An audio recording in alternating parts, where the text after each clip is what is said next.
So this hearing went off the rails in the most predictable way possible. Pam Bondi shows up as the nation's top law enforcement official, Democrats try to get straight answers, and Bondi responds like she's auditioning for cable news instead of doing oversight.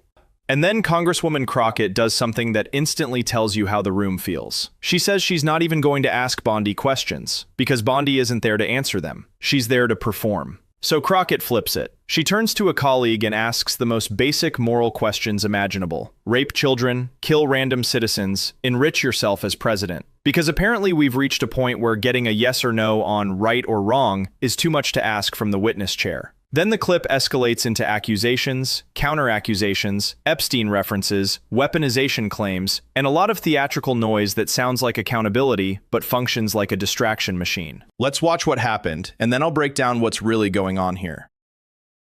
To be clear, I'm not going to ask any questions of this witness because this witness has revealed that she has no intentions of answering questions. But instead, I'm going to ask some very basic questions really quickly of my colleague, Becca Ballant, if she will answer right or wrong, raping children. Wrong. Right or wrong, killing random citizens.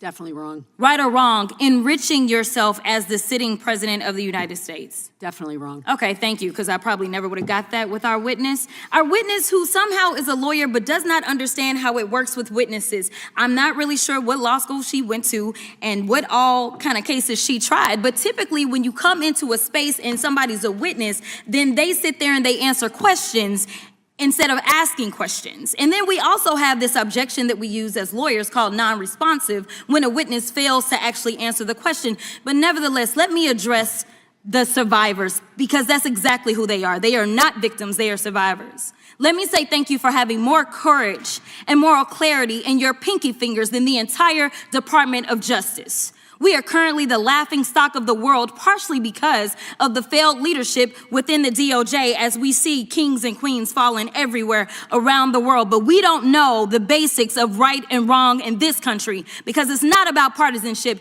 And that's why I applaud Thomas Massie, because he's the only person on the Republican side that has a backbone and knows how to stand up to corruption. But nevertheless, let me keep going.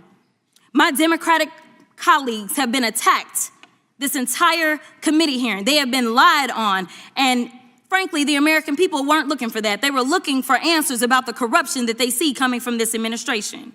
In the written testimony of this witness, of this particular witness, she stated that when she took office, she had two main goals. The first was to end the weaponization of justice, and second, to return the department to its core mission. Not only have you lied about both, you've intentionally done the exact opposite. You're spending more taxpayer resources arresting journalists than you are prosecuting pedophiles and creeps. In fact, your boss, the President of the United States, stated that this administration, quote, took the freedom of speech away. And at your direction, DOJ has arrested Don Lemon and Georgia Fort. And I might add that y'all actually had a judge that rejected y'all for trying to arrest Don Lemon before, just like the grand jury rejected y'all as it relates to Senator Kelly, just like a grand jury rejected y'all as it relates to Senator Slotkin, just like the case against Tish James was dismissed and the case against Mr. Comey was dismissed. I completely don't get how it is that you're sitting at the top of DOJ because you don't seem to be good at your job.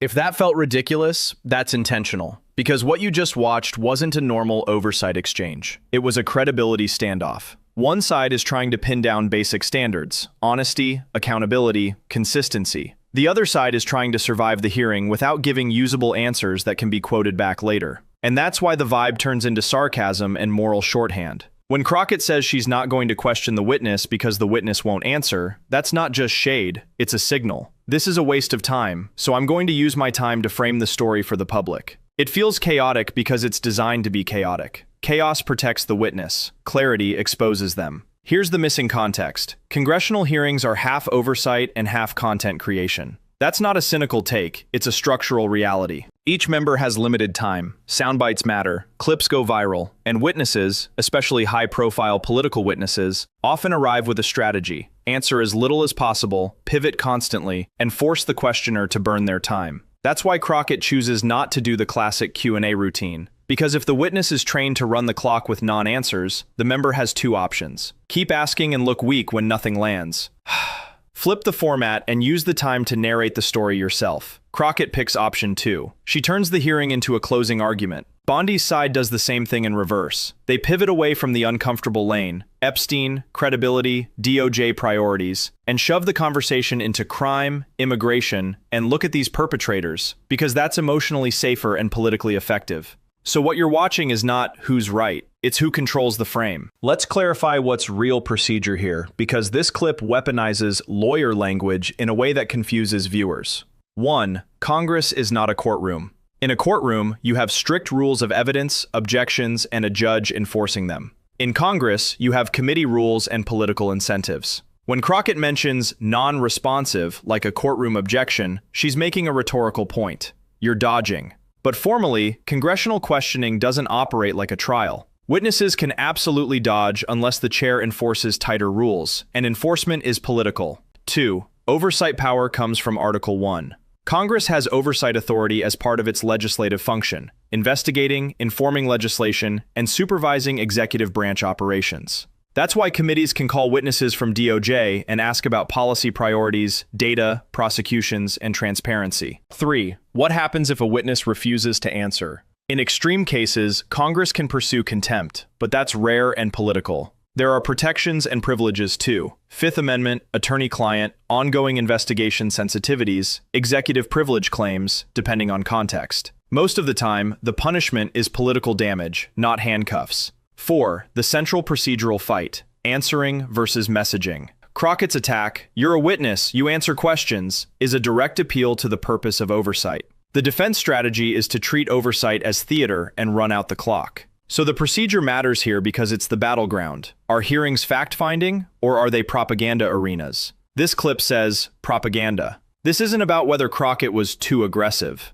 It's about why she chose aggression as the tool. Her strategy is a 3-step trap. Step 1. Establish moral baseline. She asks another member right or wrong questions that are impossible to disagree with. Child rape, murder, self-enrichment. That's not legal analysis. That's forcing the audience into a shared moral reality. And the punchline is brutal. I probably never would have got that with our witness. Translation. Bondi can't even say the obvious out loud. That's devastating branding. Step 2. Accuse the witness of procedural failure. Crockett calls Bondi non-responsive, says she does not understand how witnesses work, mocks her competence. That's not just insult, it's delegitimization. She's telling the audience, do not treat this person as a credible authority. Step 3. Flood the zone with allegations. Then she throws a stack of claims. Arrests, raids, dismissed cases, alleged data scrubbing, Epstein file references, alleged election interference, alleged bribery tape, alleged unconstitutional payouts. Important, some of these claims may be accurate, some may be exaggerated, some may be wrong.